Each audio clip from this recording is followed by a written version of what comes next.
So hello everyone. We are IABC, a global community of communication professionals practicing with integrity and passion. We're diverse. Diverse as the industries and disciplines we work in. With thousands of members on every continent, we're alive with knowledge and experience. We're the voice of communication practice. We use the power of communication to connect people to ideas, to job opportunities, and to other professionals. We spark conversations. We create connection. And we have fun. We're focused on insights and results. Sure, we like cool creative, but it has to stick in the hearts and minds of our audience and provide value to our organization. We're about global best practices that are current and relevant. We live by a code of ethics. We support a global certification program. And we recognize the best of the best around the world. So, what's in it for you? Well, start with our lively and varied networking events, our regional and international conferences, our certification programs, and our award shows. Whether you're an experienced communicator or new to the field, whether you work for a corporation, government, agency, or nonprofit, IABC fits your personality and your professional goals. IABC.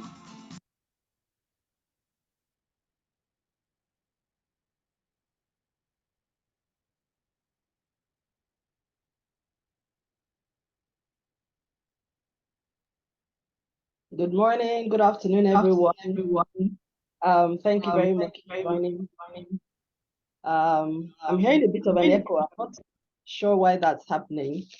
How's my audio, by the way? Is everybody hearing me pretty well? We can hear you, but the echo is there. Good afternoon, Shola. Good afternoon, sir. May I ask that the panelists please put on their video? Is the echo still there? No, it's better now. Okay, excellent. Thank you.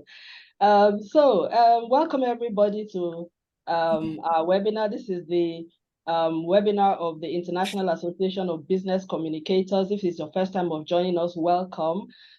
This is the West Africa Interest Group. We're part of the Africa region, and we're organizing a series of webinars where we talk about things to do with communications. I am your moderator for today. We're going to be talking about crisis messaging and the importance of spin, from transiting from spin to authenticity in a politically charged environment. So just to give you a little bit of a context about IABC, we are a global organization and we have members all across the entire world. And as you can see here, in some of the slides you're going to be seeing our members, particularly in the West Africa Interest Group. We are an association of global network of communication professionals committed to improving organizational effectiveness through strategic communication. These are our LinkedIn, our social media pages. You can connect with us on these pages. We provide a credible platform for interaction, and you can become a member of IABC. Just look at that connection at the bottom. If you want to join us, that is how you join IABC, and we can put that link in the chat for you as well. And these are our members, as you can see, lovely men and women in West Africa who are here. And if you're joining us, please I like how you're introducing yourselves to everyone on the chat and just saying, this is where you're coming from. And, thank you for joining us today. We really appreciate this so much. So these are some of our members, and please note the names, look for us on LinkedIn and join us. We also have a very active presence on social media, and you will see we have a YouTube channel, we have a LinkedIn page. Please take note of our handles. Also connect with us after this. Thank you very much. So just before we start, and like I said, we have a high-powered panel to discuss on this topic this afternoon. And we would just like to take a photograph, a screenshot photo, just before we kick off so that we don't forget. And we're grateful to all our panelists for being here. Okay, let's introduce everyone first before we get to that point. Okay, so starting off with our panelists, we have all the way from St. Louis in the US, Ruth E. Taylor Carter, who is joining us. Sorry, Paula Carter, thank you for that. She's an award-winning freelance writer. I'm not going to read everything because you can see it here. If you want to find out a whole lot more about Ruth, please check her out on LinkedIn. And yeah, just look for her. You can see she's done a lot in terms of, she's an expert communicator, and she's the VP of Communications of IABC St. Louis. Thank you, Ruth, for joining us. We know it's morning for you there in the US, but we're so grateful that you're here. Thank you so much. And we also have next on our panel, also to talk to us about this issue, is Dr. Kizito Alakwe. He's the Chief Executive Officer, CEO of Gotcha Communications Limited. I like that name. He's an experienced communications practitioner, a researcher, and a teacher. He holds a doctorate degree in media and communication from the School of Media and Communication of the Pan Atlantic University in Lagos, Nigeria. Primary research areas: development communication, knowledge management, creative industries, community engagement. Thank you very much, Dr. Kizito, for joining us here today. And last but not the least, certainly not the least, we have the honor and the privilege to have with us Dr. Ike Neliaku. He's the president and chairman of the Governing Council of the Nigerian Institute of Public Relations, a very experienced practitioner, senior colleague who has over 30 years in development communication, information management, public administration, and leadership. He has worked with 5 successive ministers of information and culture and national orientation in the Nigerian space for over a decade. Also deployed to the presidency of Nigeria as a pioneer special assistant. He's the current president and chairman of the Governing Council of the Nigerian Institute of Public Relations. We are so honored to have you here with us, Dr. Neliaku. We are grateful because we know that we're talking about a politically charged environment, and we know that your perspective will be very key in terms of bringing to light some of the thinking in that space and what we as practitioners can do to make a difference. So like I had mentioned earlier, this is now the time when we do the screenshots and we just, take a nice freeze photograph for the records.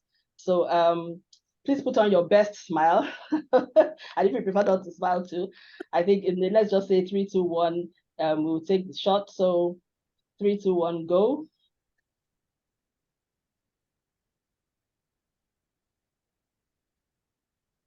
I think we're good to go now. So yeah, thumbs up. Also from our technical team. Kizito is actually a very handsome man, Yes, he is. So I would like to mention here that while we're talking, so the way this is going to run, we would ask the panelists questions and they will respond. If you have any questions, please put it in the Q&A section there. We will see, the panelists will see it themselves and they will respond to it. If you also, we will prefer you don't drop it in the chat because we may miss it. But if you drop it in the chat and everyone sees it also, I guess they can also help us put it in the Q&A. But we will try as much as possible to answer all the questions. Any question we can't take while we are here, we will, we can always catch up with you later on. But let's see how the best we can do with this. And this is a recorded session, by the way, so you will get the links to this afterwards.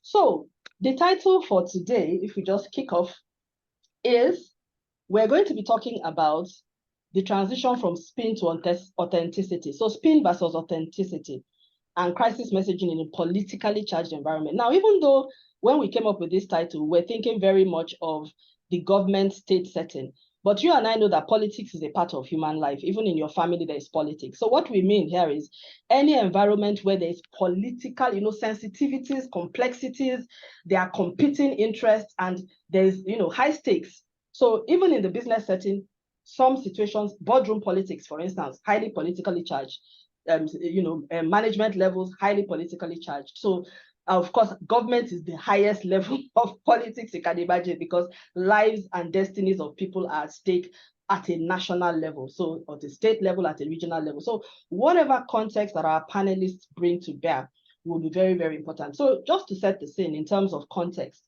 So spin, what do we describe spin as? Spin can be described as a form of propaganda that is achieved through knowing and providing a biased or a skewed or a tainted interpretation of an event or campaigning to influence opinion in a particular way. Now, the world in which we find ourselves is a volatile world in which there are competing interests. The stakes are so high from time of COVID. There's just a lot that needs to be done. And many governments find themselves in a context where they are no longer in control of the messaging in the way that they historically would have wanted to be. With social media now, communication, information is democratized. Everybody has access to information, whether true, untrue, whether factual or incorrect, and they form their own opinions based on what they have.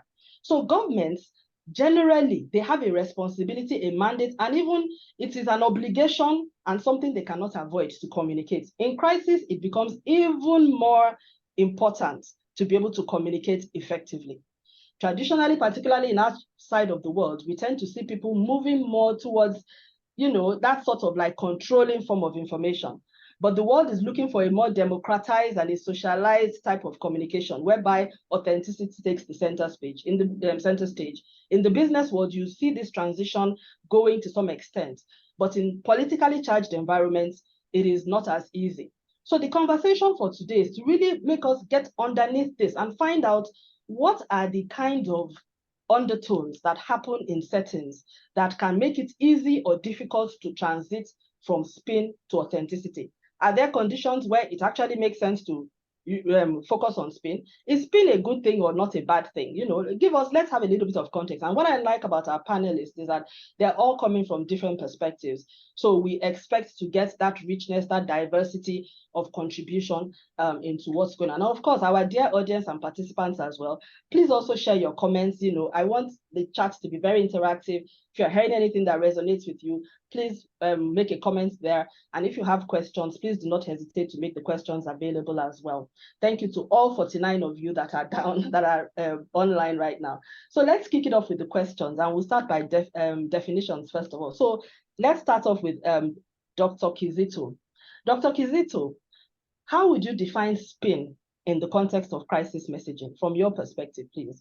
And I would like to ask that our panelists, please, 2 minutes of, just when you're responding, just so that we can have time to go around and get some feedback from the audience as well. Thank you very much. Dr. Kizito, over to you, please. Thank you.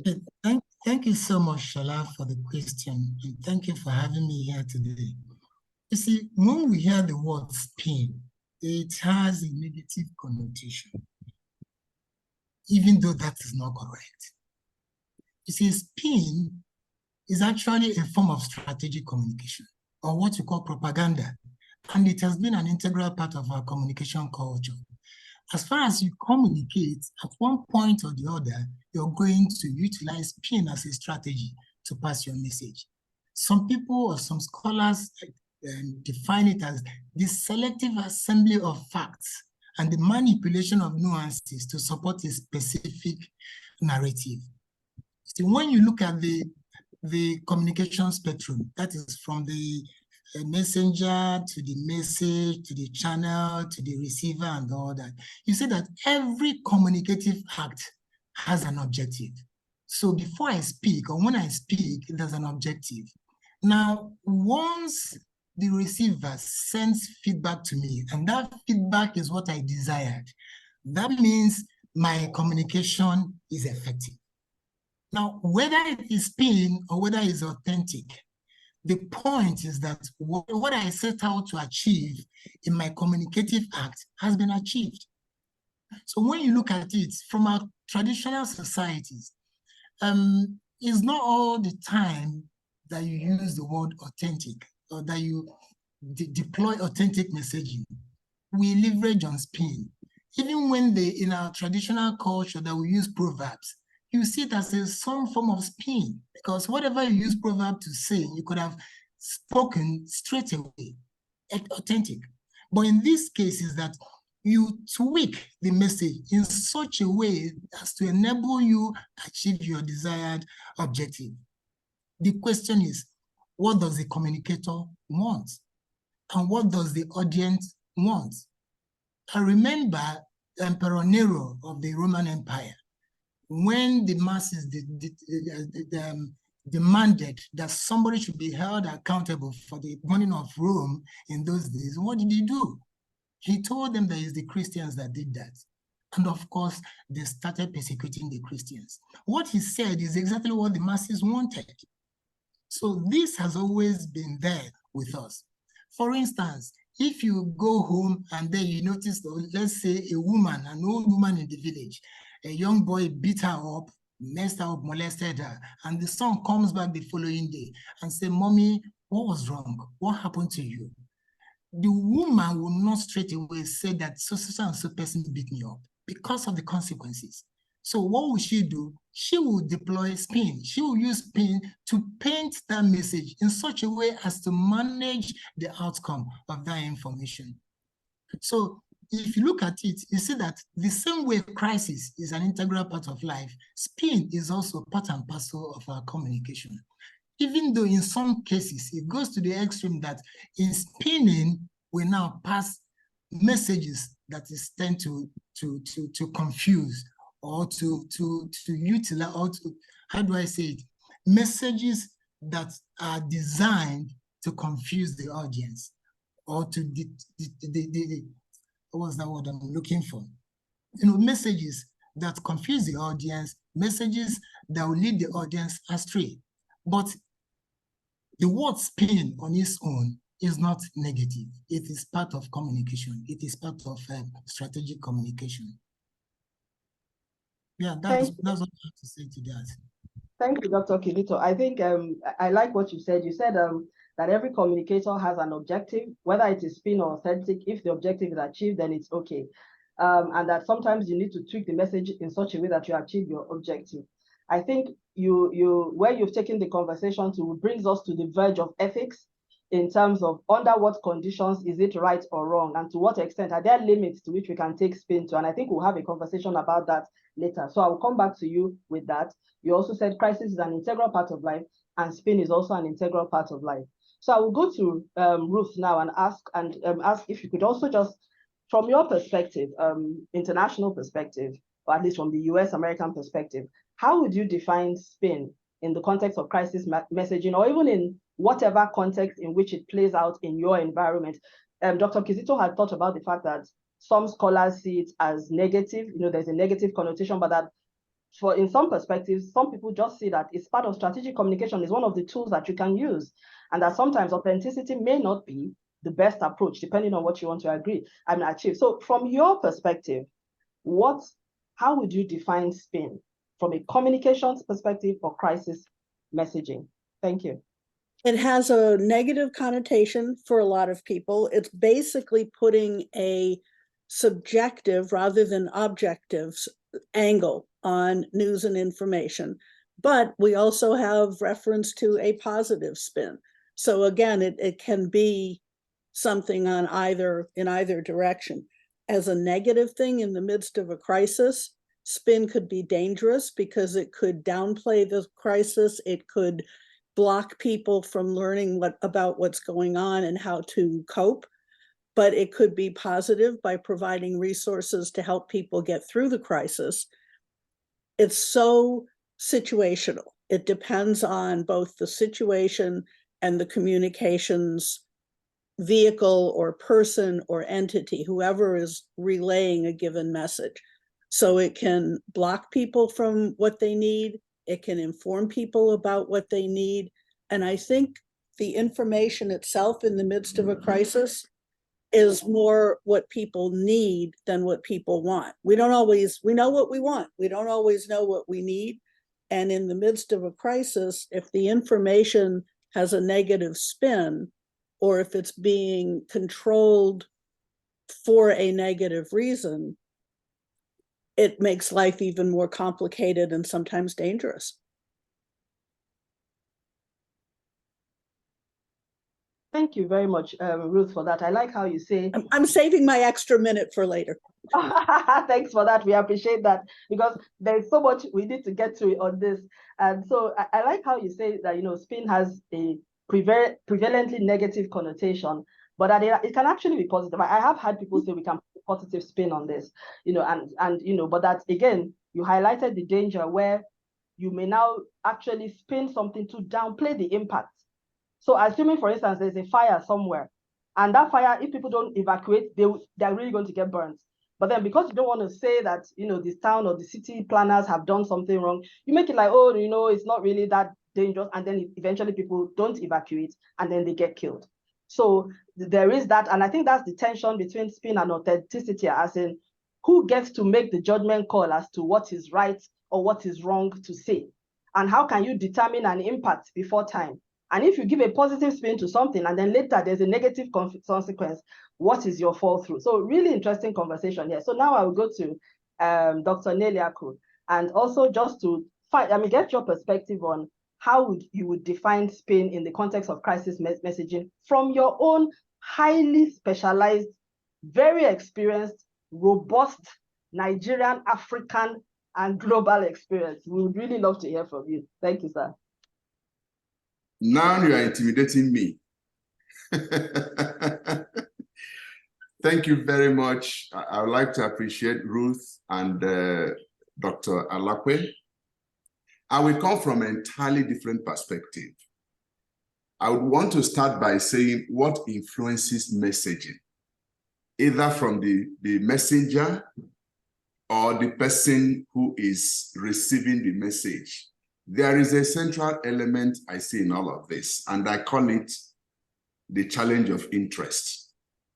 The man or the woman who is speaking has an interest to convey, and he wants the person who is receiving the message to come from the angle of understanding the element of the interest that he or she wants to convey. In a political environment, the issues are clearly divided. The person who has been given the responsibility to communicate, either on behalf of the political leader or political person or the politician, has an interest to project and promote the interest of his principal. We must take note of that. Therefore, his primary objective is to create his story or his message in a manner that he will have an upper hand against the other person. At the end of the day, the essence of communication, the essence of public relations is bottom line. Whether you are in politics, or you are in business, or you are in leadership, or you are in governance. So the initial challenge of the communicator is the ability to win converts, either by messaging, by gesticulation, by communicating in any way. And these are the things that people understand to be spin. So in this context, spin is turning things around, doing things in a manner that you will win the hearts of the other person. The challenge here is what Ruth has said. In doing so, to what extent do you stay within the boundaries of ethics? That is the challenge. And I would say that that is where the professionals come in. Is spinning negative? My answer is no. It's just as good as saying propaganda is entirely negative. And my answer again is no. It all depends on the context and application of what is being said and to what extent the person, the communicator, is trying to use unethical means to now delve into the content of the message.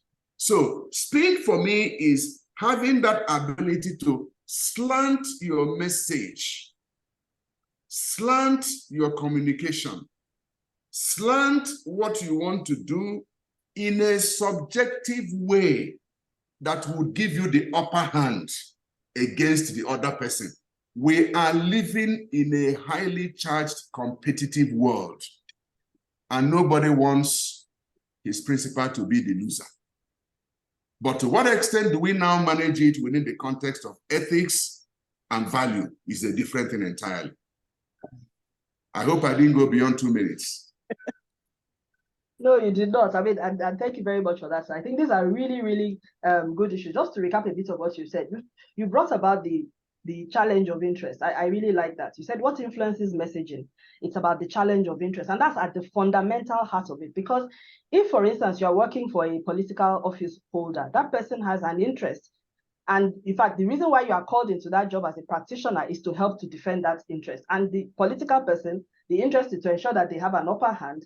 And your role is to, or our role is to make sure that we help that person in turning things around. And you also said that spin is not always negative. It's not negative, and propaganda too is not 100% negative. But I do like how you ended it by saying that the conversation about ethics and values is where is now what determines the extent to which you will go on a personal level. I think the other question I will have is also about, in the scheme of things, therefore, how does, and it's food for thought. I think when I come back to you, you can also respond, but I'm just saying that as a comment now. How then, though, in that scenario that you very clearly, I mean, you've painted it so clear, one then wonders, what then happens to the citizens in all of that? Because you then have the principal and the practitioner working for the interest of the political holder. And, you know, it's versus, how would I say, your stake in the ground is at stake. What then happens to the citizen? Because this is a politically charged environment, and we're talking about people who are holding office over people. And I think that tension is where I think I would like us to have a little bit of a conversation going forward. So when we come back to you, Dr. Neliaku, please remember to add that to whatever response you are giving to the questions that we're asking. But let me go back to Dr.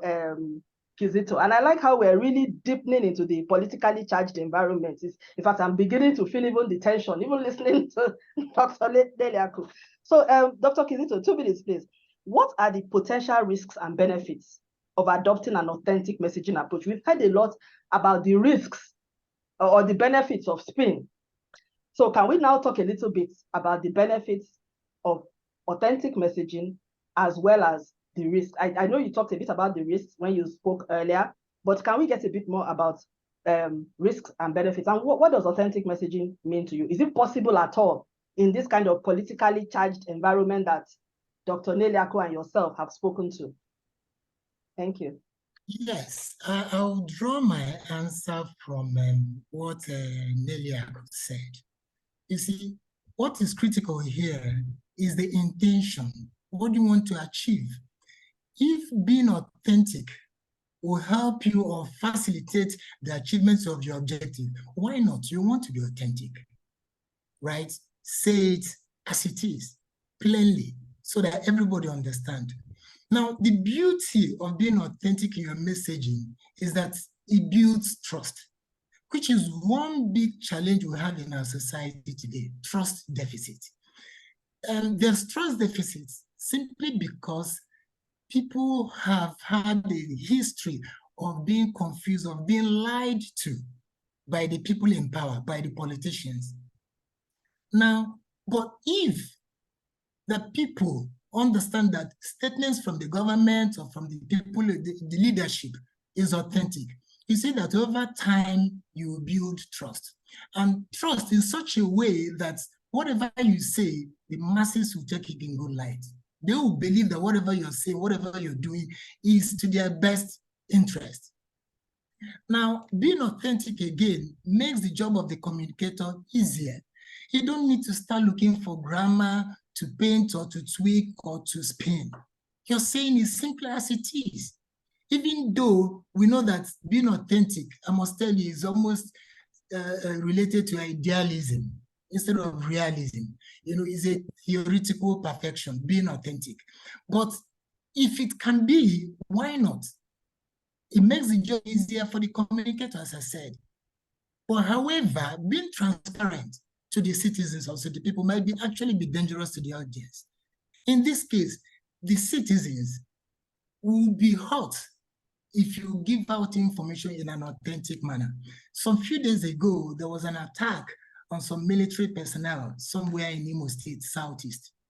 You can imagine somebody who is passing information, authentic information now, going ahead to say that the soldiers or the security personnel that were killed are all from one particular tribe that is not Igbo.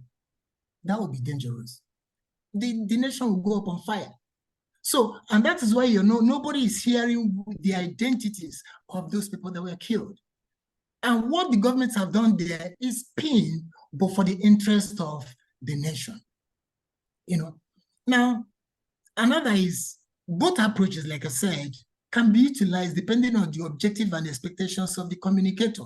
So when you feel that being authentic will give you what you want, help you achieve the objectives of your communicative act, you'll be authentic. But when you realize that saying it as it is might be counterproductive, that you're better off tweaking the message, not necessarily lying. You're not lying, you're not misleading, but tweaking it, using the kind of language that the people would understand, the people will accept.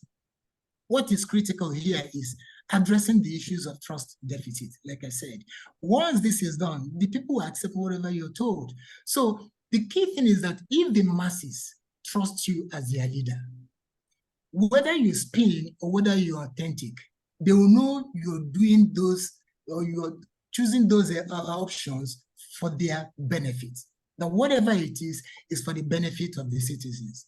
But when there is no trust, even when you're authentic, people still tend to distrust you. People tend to, you know, suspect whatever information. Like as it is in Nigeria today, one of the big challenges we're having is that trust. So whatever the government says, whether it's correct, whether it's not correct, people look at it with, you know, double eyes, because they know that this government maybe have a history of not telling them or passing information the way it is. So finally, it has both negative and positive potentials. It can be good, it can be bad. The key thing is that what is the intention? What is the intention of the communicator? Is your intention to confuse, to mislead, or is your intention for the betterment of the society at large? Thank you very much, Dr. Kizito. I like what you've said. You brought about the context of national security. And definitely, I think everybody understands that there are certain things that, you know, you cannot disclose simply because it's national security. And I also like how you talked about the trust element, because honestly, if every time we find out that you say something, we later get information that is not correct, then even your communication, whether it is authentic or not, it's counterproductive. And you very much you hammered on that very important element. I think my concern as a practitioner is that finding that balance where people can find out that, okay, if you issued out, let's say 10 or 20 statements, out of it, they find out that more often than not, when you fact check those statements is correct. If you find out that most of the time when you are fact checked, is always spin or a negative spin or factually incorrect, and it's not necessarily national security, it's just bread and butter issues, that could also be a challenge. So I think finding that balance, and I see Dr. Deliaku listening with his I'm so keen to hear what you have to say about that. But before I come to Dr. Deliaku, let's go to Ruth and say, and still on, let's now start talking about ethics, because I think I'm seeing a lot of questions in the chat. I don't want to go to the questions there, but I think we need to get there soon. And so it's because I see some people asking in the chat that, are we now saying that, you know, everything depends on the motive of the person communicating? Is there no right or wrong? Somebody even asking a question inside the, that, you know, it doesn't mean that with children too, you can just be spinning to your kids. And if all of us that are parents, you know, the worst thing you can do is for your child to catch you out in a lie. Your PR is, you are finished. They will remind you when you are grown up. So, you know, so where do you draw the line? So I would say, Ruth, the question is, what ethical considerations should nations keep in mind when crafting crisis messages in politically charged environments? What are the ethics? How, you know, what should you keep in mind? Thank you, Ruth. With the caveat that in some environments, this is not even possible, but ideally, the general public, the citizenry, we rely on our governments to be honest and accessible. We rely on them to provide crisis messages in any environment that are calm, accurate, easily accessible from more than one channel, because everybody gets access to information differently, that are reassuring, and most importantly, are both non-partisan and objective. So you want government to provide the information you need to survive the crisis and understand it and cope with it, because that's what our governments are supposed to do. It's not always easy, and it's also not always easy to be the person communicating the government message, but that's the ideal. Thank you, Ruth. Oh, very good time. Thanks for giving us over a minute back. So I do hear you, and I like what you said about we rely on our government to be honest and accessible and non-partisan and objective. I think this is very key, because I think, again, the intersection between politics, campaigns, public service, and governance. So a public office holder is holding many hats. So you are playing politics, you are also maybe potentially campaigning or preparing for your next term. But then there's a fiduciary duty to the public. And it's in a crisis environment, people are looking to you for leadership. They want you to be honest. They want to be sure that the information you are giving, should I be worried? You know, how should I protect myself? What does this mean for me? All the things that is going on. How do we ensure that in our communications, all of that comes to bear? So I will go to Dr. Neliako at this point, and bearing in mind everything that you have heard, I would ask, what strategies can nations employ to effectively communicate their message in this kind of politically, how would I say, tense environment, in the risk between authenticity and spin? What are the strategies that we can make sure, like what, responding to what Ruth said about being honest and accessible, is it something that is not, as in it cannot happen in our context at all, in Nigeria, you know, in our context, because we know she's coming from the US context. In our context, what is realistic for us? And please note that this is not a perfect situation in the US. Yes, there are plenty of examples of maybe not unethical, but certainly unhelpful crisis communications on the government and the corporate side. We're not perfect. I'm trying to look at this as an ideal, which I know often we fall short. We all fall short. Okay, so Dr. Neliako. Okay, thank you very much. I would like to put some scenario. I know that time is a challenge, but I would like to put some scenario here.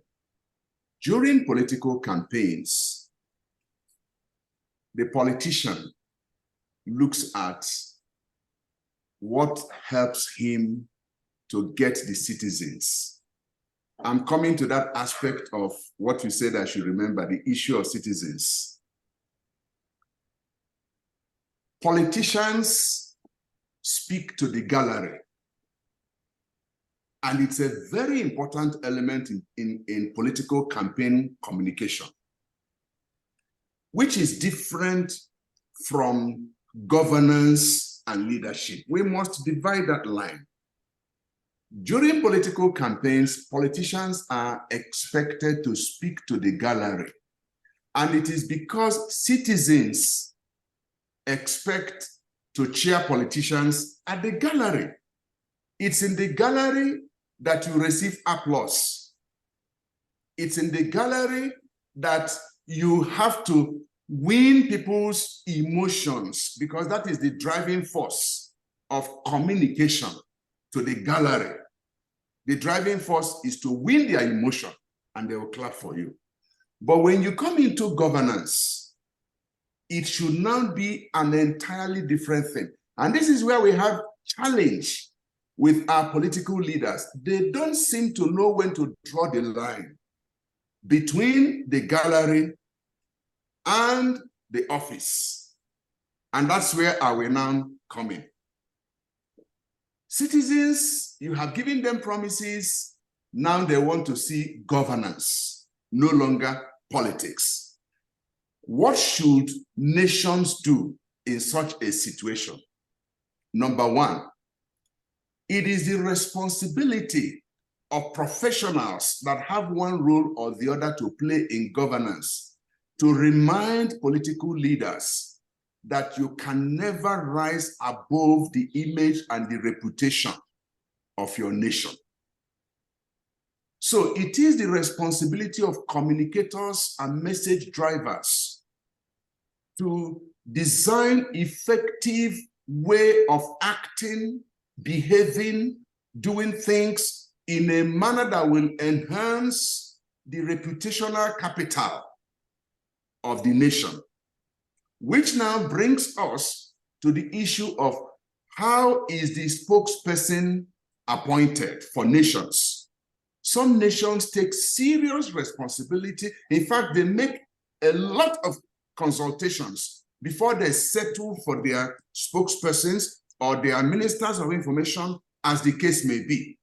Because such a person must be mature, such a person must understand the ethics of communication, such a person must be well-tooled and well-skilled in communicating for development. I come back to another issue that was raised by Dr. Kizito, and I think it was brilliantly raised. You know, while he was speaking, I was meditating over a number of things. Where does spin end? And where does strategic communication begin? Because if we're not careful, we will be thinking that, let me say this abundantly clear, lie is lie. No matter how you dress it, no matter how you paint it, if 5 people died, the number of people that died are 5 people. You don't need to say that it is 1 person that died. That is a lie. Yeah. But how do you now spin the story? How do you now strategically communicate that message in a manner that the image and the integrity of the nation is not humbled in any way? You do so by, for instance, something happened this morning. Some souls have been lost. We are still investigating to confirm the number. Nobody has told a lie here. But if you must rush into number, then tell us what the number is. So it all depends on the situation. That is why I will keep emphasizing the content and the context of speaking within the operating environment. No environment is the same. So you must speak within the context of the environment. Nigeria today, like he pointed out, is facing a challenge of trust. And this trust is at 3 levels. Trust between government and the citizens. Trust between citizens and the citizens. Trust between elders and young people, biological trust. Because young people believe that the elders have failed them. So if an elder is speaking, how should he communicate? Let me stop here before you charge me for over-speaking. My goodness, no. There's so much to unpack in what you said. There's a lot. I just need to recap, even though we're really running out of time, but I think it's important that I recap. So you talked about the fact that the difference between campaigning and governance, and that during the campaign period, you are expected to play to the gallery. In fact, it's like a performance, if you look at it. It's a road show. It's entertainment. It's drama. It's all of those things. And he said it's expected because you are trying to move people. But then when you come to governance, now you are dealing with life and death issues, lives and livelihoods. You have to be able to draw the line. But unfortunately, a lot of our political leaders are unable to do so. And many of us as practitioners also, we have not been able to articulate that conversation to the benefit of our principals. So therefore, there is this massive trust gap between the principals and the populace. And you then talked about the trust deficit that has now been amplified across the terrain within Nigeria. Trust between the government, the led and the leading, between the elders and the youths, between the citizenry and those who are governing. And it's almost like a gap that cannot be bridged. I also like how you said a lie is a lie. I think that's a very important distinction we should be very clear about. Let's not, a lie is a lie. when we start using words like spin and all of that, spin is, do you understand? Are you lying? And from the perspective of the citizenry, they don't understand spin. What they understand is you lied to us. And I think the challenging of messaging is that you don't have to lie. I think that's the point. Because you may withhold information. You can also say we are not at liberty to go into details. But when you tell an absolute lie, then you have put yourself in a rut. And if anybody finds you out, you have become a liar going forward. So at this point, I would just like to, and thank you very much for that, and all of our panelists, this is really exciting. So I see some questions in the Q&A box. I'm just going to read them out, and then I'll decide the ones that we're going to take. I'll be coming to Dr. Kizito shortly. So I see a question. I think we talked about that when we said, can we use spin communication for children? What is our limit? Dr. Neliaku has clearly told us that there is a limit, and that, you know, there are certain contexts in which certain things are acceptable and definitely not acceptable. For children, you are lying. So, I mean, there's just no point about that. This question about mainstream, about ethics, this is coming from Tala. She says, aren't there certain mainstream colonial cultural norms that dictate ethics? Dr. Kizito, do you want to talk about that? Are there cultural norms dictating ethics? Or, you know, is ethics in a Western setting, is it different from ethics in a Nigerian setting, particularly in this kind of communications context that we talked about, bearing in mind what Dr. Neliaku has said about lie is lie. So is there a difference between a lie in America and a lie in Nigeria, or other things? Dr. Kizito, please. Thank you very much. Ethics actually draws from culture. So in every culture, there are things that are ethical. There are also some things that we say are unethical. And this is different from what we call the universal truths, you know, that cuts across, irrespective of the culture you're from. Lying is wrong, irrespective of your culture, whether you're from East or from West or North or South. Now, that said, there are ethical theories that exist that will guide the communicator, whether you're communicating during crisis or even during peace time. And one of them is one we call deontology, the duty ethics. Now, what it says is that I'm just doing my job. So an information comes up, or you're privy to some information that you're supposed to pass to the community, to the society, and you do that as it is. So the key thing here is that you're simply doing your job. Your job is what? Pass this information from this person to this other person. It has its positives. It also has its negatives. As you might see, looking at the second theoretical perspective, which we call consequentialism. You know, for everything you say, that we believe there are consequences. So some people, before they speak, they look at the end. This information I want to pass, what will be the consequence? If I look at it from the perspective of my own knowledge, my own understanding, that this information is going to be detrimental to the society, I'll be careful before I pass that information. If it's also going to be good, then I will quickly go ahead and pass that information to the people. Now, again, ethics also says we should do no harm. So whatever information you're passing out to the people, make sure it's not going to harm anybody. If it does, ethically, that is wrong. Now, there are some statements out there, especially when it comes to health communication. You suppress the information and then people will die because you're holding back information that will help them tackle a particular disease outbreak. You know, it happened maybe during the COVID, and it learns about some people using salt to take their bath or something like that. And then people died because you didn't give them the information as it is. Now, we also know that there are also other fairness. Fairness is also another ethical consideration. Now, if you want to talk to the entire society, entire Nigerian populace, what language are you going to use? If you speak those flowery language, you know that 150 million Nigerians will understand what you're saying. So if you do that, that means you're actually spinning. You don't want those people, those category of Nigerians to understand what you're saying. Now, you communicate to a particular segment of the society simply by using a different language, a different approach to communication. Again, what media are you going to use to pass this information? Is it the newspapers? Is it the television? How many people can buy newspapers? How many people have energy to watch television? And then you say you're passing information to Nigerians.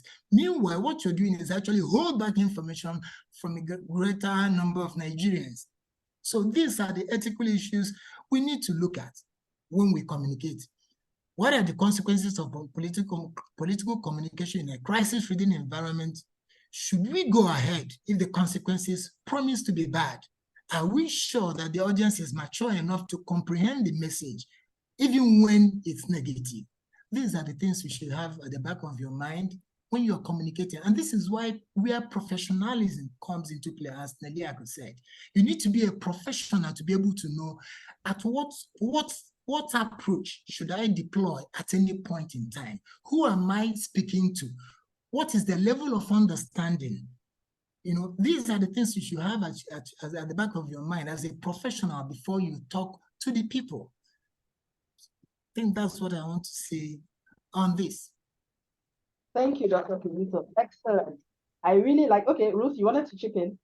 I just wanted to support the idea that both language and access to the outlets for information are more important than we could probably ever state. And this is for any country, any culture, any community. People have different ways of getting information.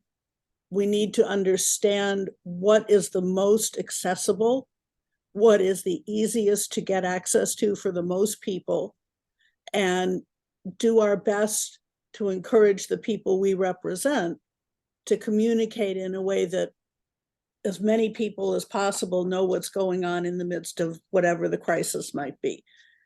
And again, that's not always easy to do. There are many instances when the people professional communicators represent don't want to be accessible and don't want to share information.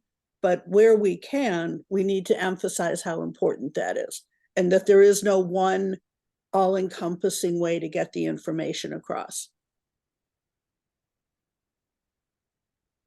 Thank you for that, Ruth. I really liked a lot of what Dr. Kizito talked about, and which you have also touched on, which is the fact that, you know, there are certain considerations that need to, you know, the whole process of fairness, the concept of fairness, the concept of doing no harm, the concept of making sure that our communication is not selective, and that by choosing certain channels, we're not excluding others. We see a lot of that in the political space as well, when you can tell some messages come out and you can tell this is a selective, they're only talking to certain people.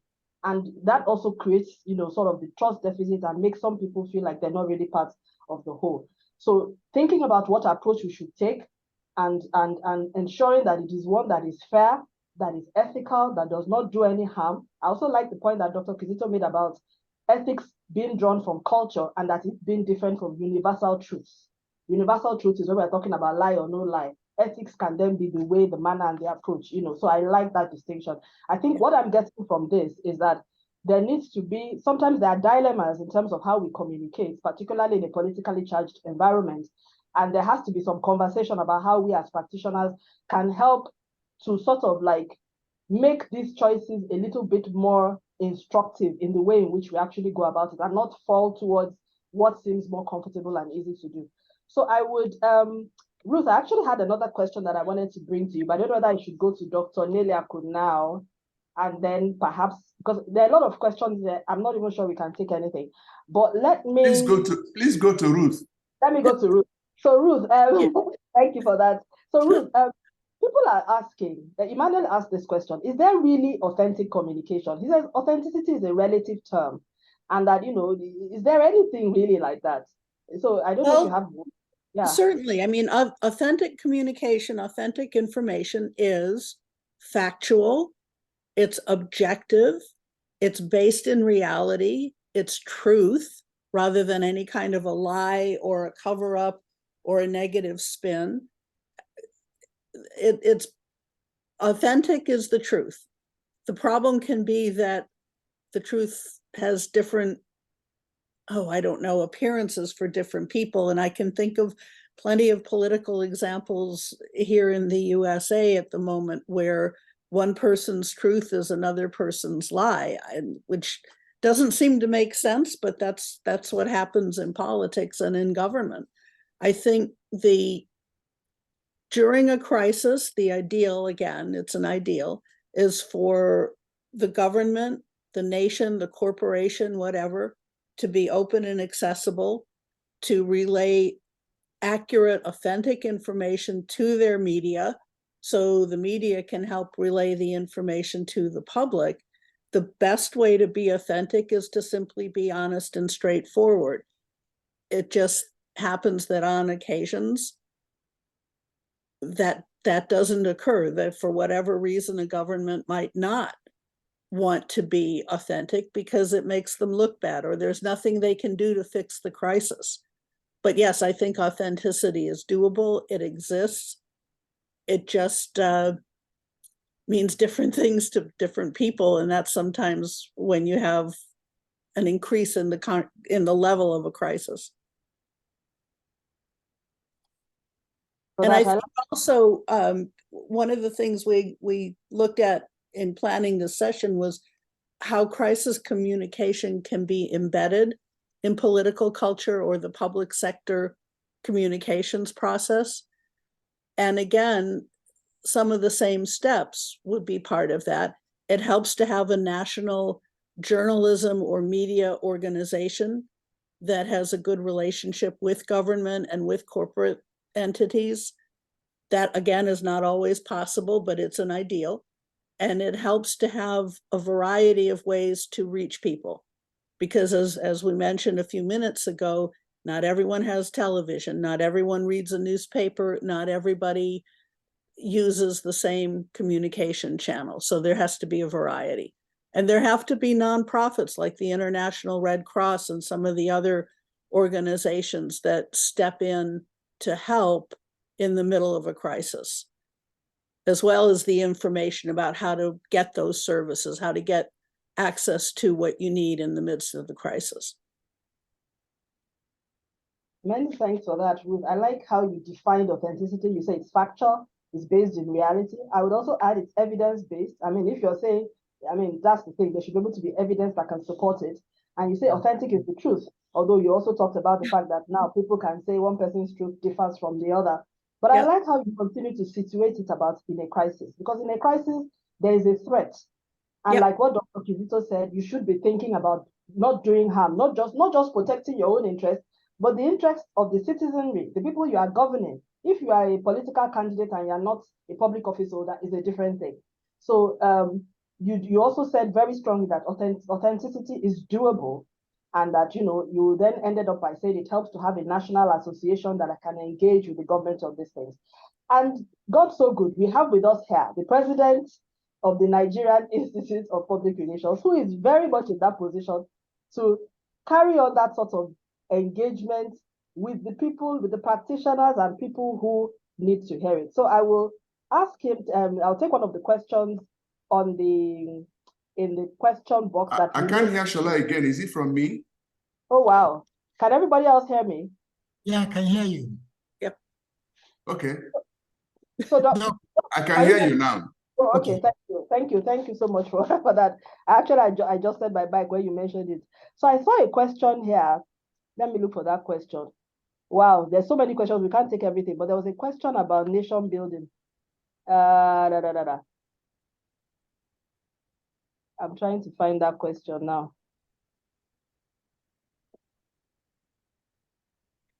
Was it moved to, I think it was moved to, okay, yeah. So somebody asked about a framework for managing crisis in nation building and national development. Dr. Neliako, I'd like you to speak to that. How can we, you know, just bearing in mind everything that we've heard and exactly where Ruth ended by saying there needs to be a way in which we can engage, you know, with political office holders and just, you know, bring some of this tension, some of the very good things you talked about here in terms of the difference between campaigning and governance and the need to do no harm and think about the interest and build trust and ensure that this deficit, is there any space for advocacy in this in our current context in Nigeria? Certainly, yes. One of the mistakes that we make is to think that communicators should not be in government, should not relate with government, should not relate with the political class. We should just speak for them and go away. And people like us have observed that this is very dangerous. Why do I say so? You cannot influence what you are not inside. For communicators to be effective, you must carry influence. And for you to carry influence, you must be in the room where decisions are made. Let me use the case study of NIPR. NIPR is chartered by the law of the Federation. So it's not just like any association that you go to register at Corporate Affairs Commission. No, it is a law-related, law-founded, law-designated organization. It is the responsibility of NIPR to design effective way of not just regulating the practice, but also regulating the profession of public relations as it affects the practitioners, as it affects government, as it affects citizens. So what have we done? 2 years ago, we convened what we call Citizens Summit for National Integration, Peace, and Security. And within that context, we looked at various aspects of nation building. We didn't just say communication. We recognized the fact that the communicator is the man in the middle.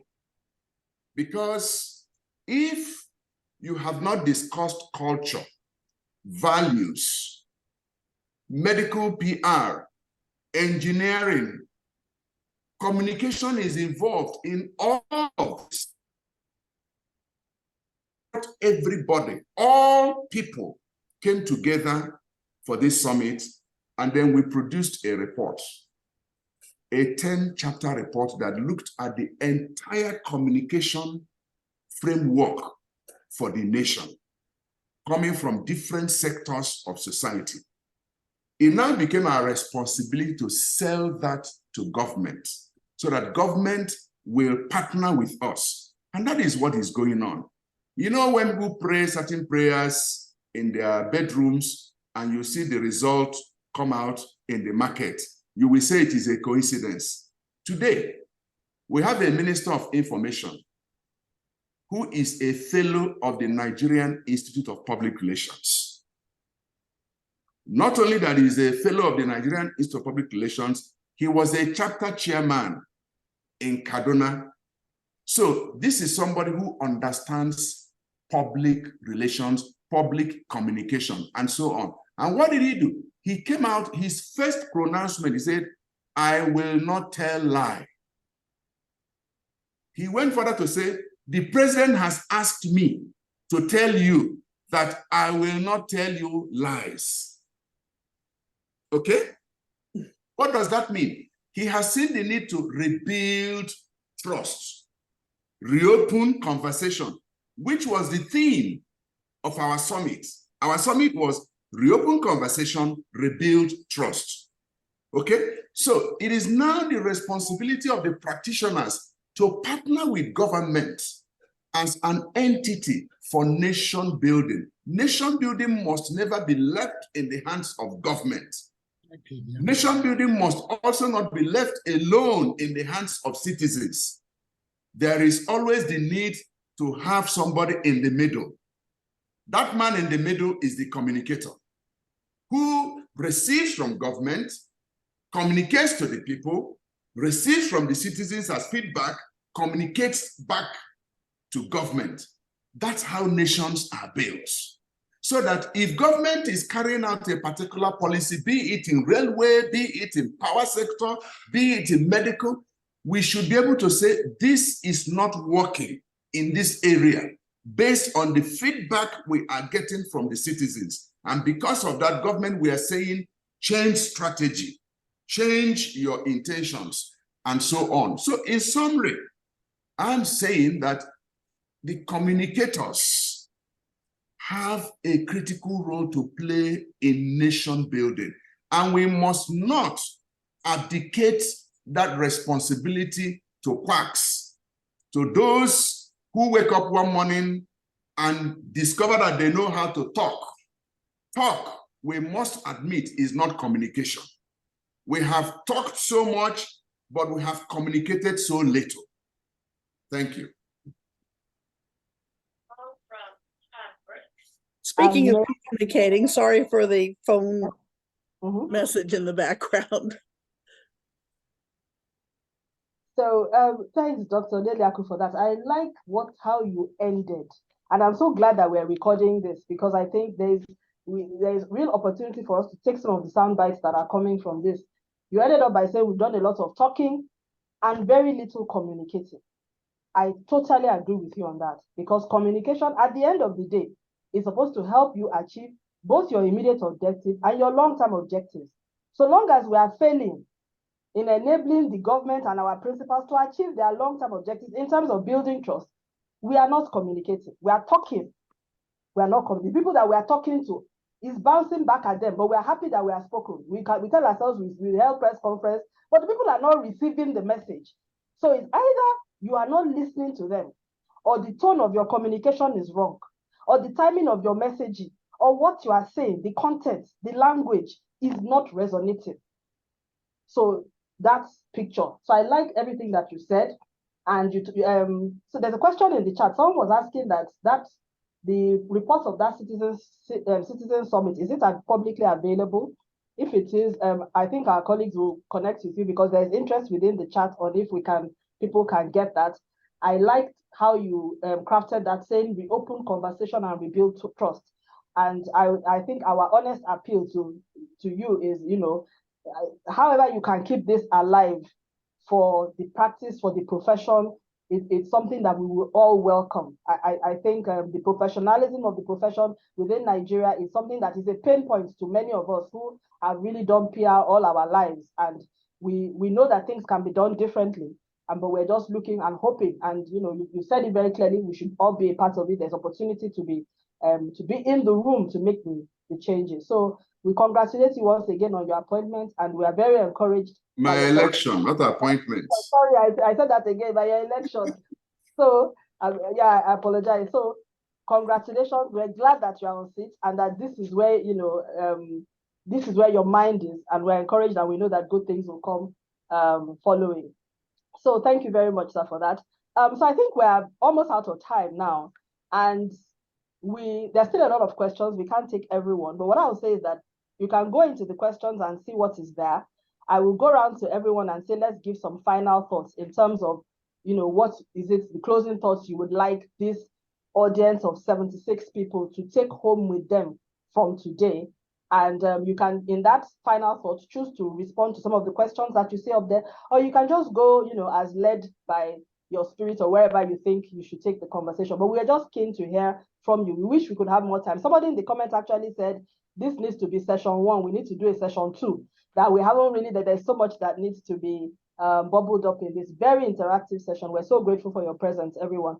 So I will go to Dr. Kizito now for final thoughts on this very, very interactive topic of spin and authenticity in crisis messaging in a politically charged environment. Over to you, sir. Okay, thank you so much. And it's nice listening to Dr. Neliaku when you said about we've been talking and we've not been communicating.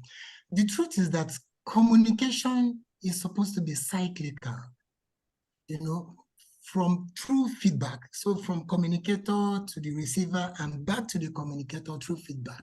But what we've had in Nigeria or in our clime is that we are talking and then there's nothing coming back.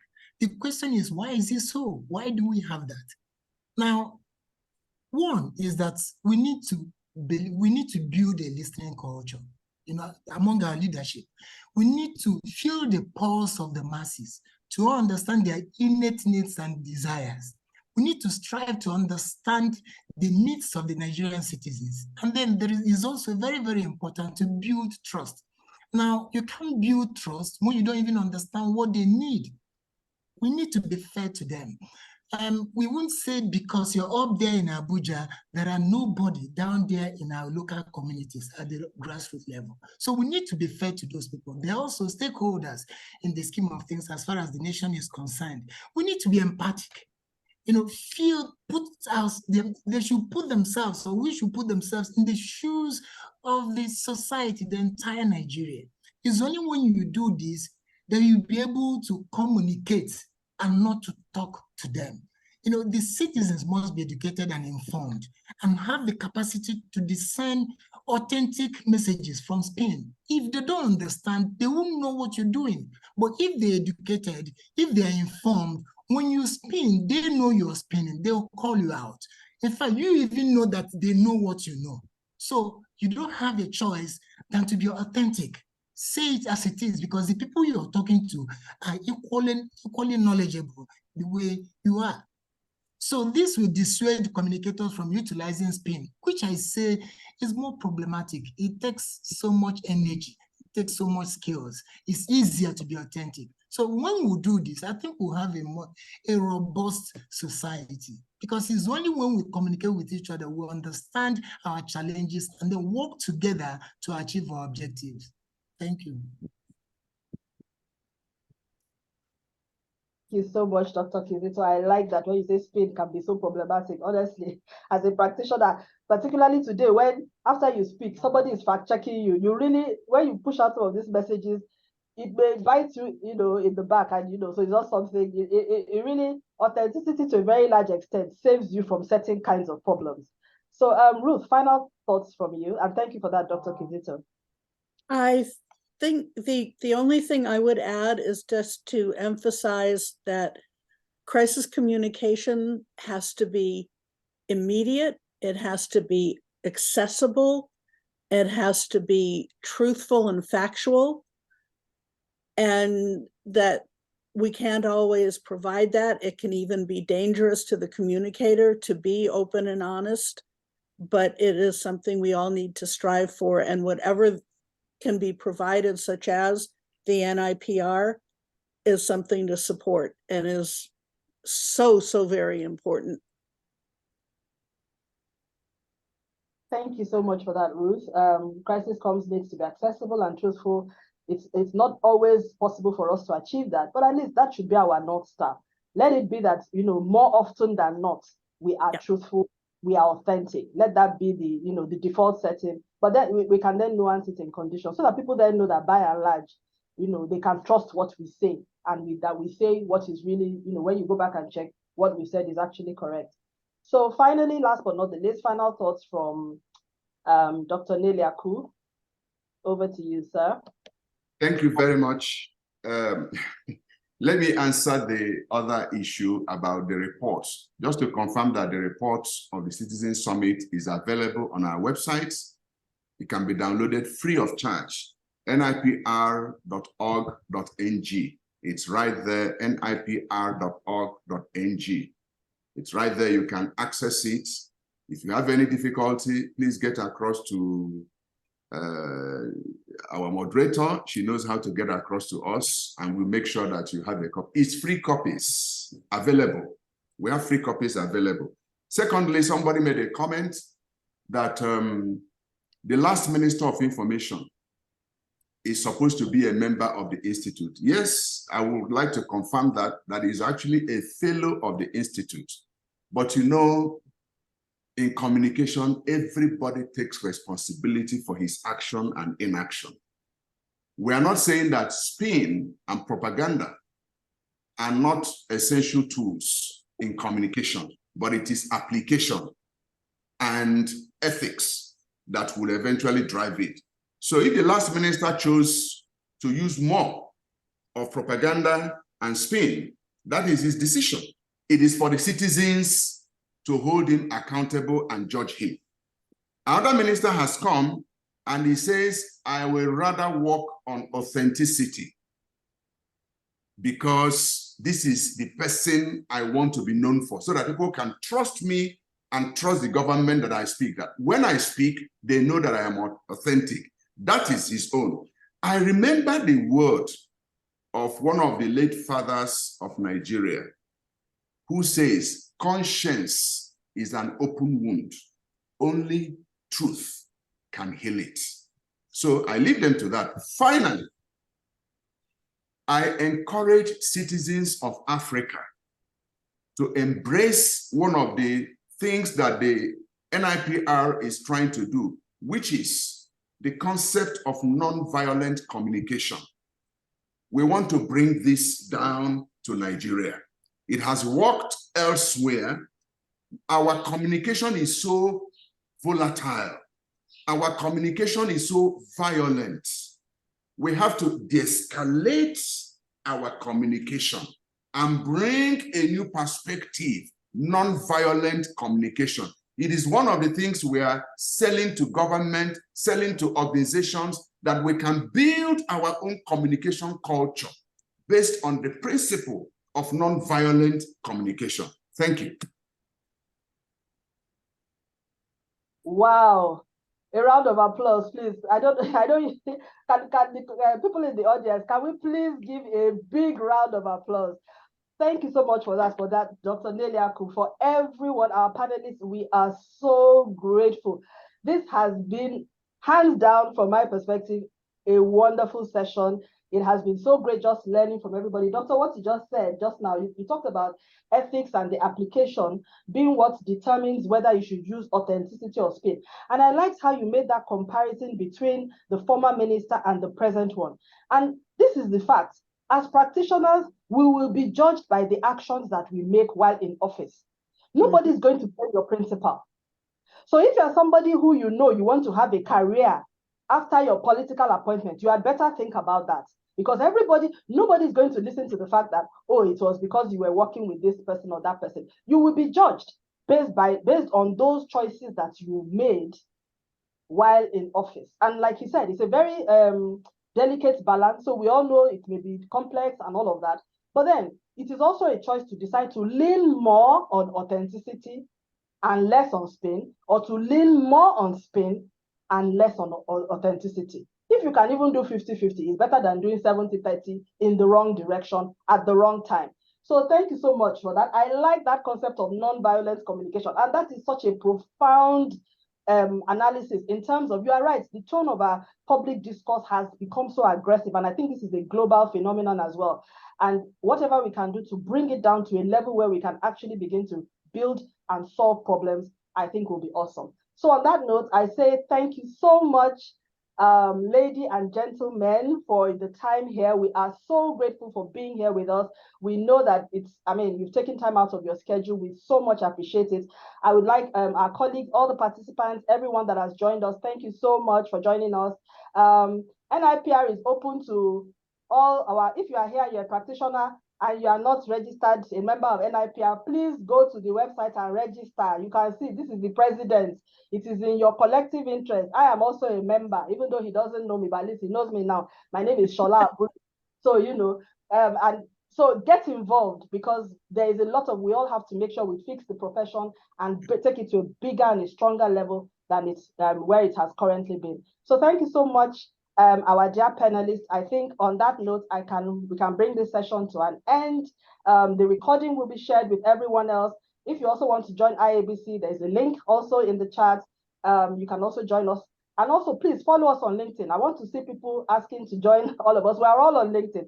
Follow Doc on LinkedIn. Give him a connection request. Tell him that you are at this webinar and you would like to be a connection. And Dr. Kizito and Ruth as well. Thank you so much, and have a great rest of your day and week ahead. Thank you, sir. Thank you. Thanks, and bye, everyone.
Okay.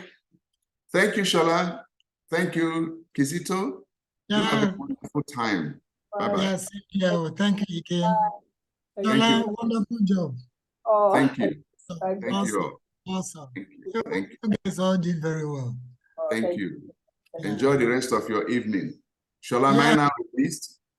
Sorry, yes, you are released. So you are very responsible. Permission to fall out. Please fall out, sir. Thank Please you. don't fall out. We need you back. Don't fall out. Just leave. Do you know what I mean fall Don't out? fall Here I'm out. falling out to Canada or US. Thank you. Thank you.